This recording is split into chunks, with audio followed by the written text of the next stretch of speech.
Dad asked Rokon to visit the countryside, saying that the blood is thicker than water. Growing up in the city, Rokon felt like a fish out of water hearing this. But he did not want to be in hot water arguing with Dad. Fortunately, Mother threw cold water on the proposal, saying that the weather is hot enough to fry an egg on the sidewalk. Father didn't seem bothered at all. It was like a water off the duck's back. He didn't seem bothered at all. Though for a second, Rokon thought the proposal would be dead in the water, but all the disagreements were under the bridge. তো এই যে ছোট্ট একটা গল্প আমি narrate করলাম dad এবং রোকনের ভেতর, এখানে বেশ কয়েকটা ইডিয়মস আমি ব্যবহার করেছি এবং আমি দাঁড়িয়ে আছি ব্রিজের নিচে নদীর পাশে।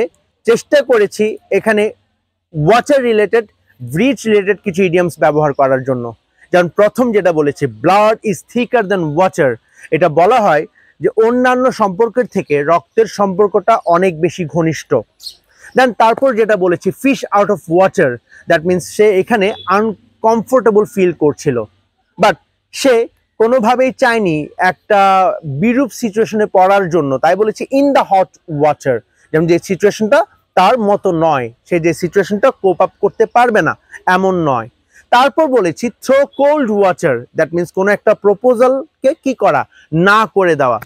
দেন এরপরে যে কথাটা বলেছি যে ওয়েদারটা কেমন, ওয়েদারটা এত গরম যে একটা ডিমকে যদি এখন সাইডওয়াকে রাখা যায় সেটা ফ্রাই হয়ে যাবে, এটা আমরা সাধারণত এমনিতেও বলে থাকি।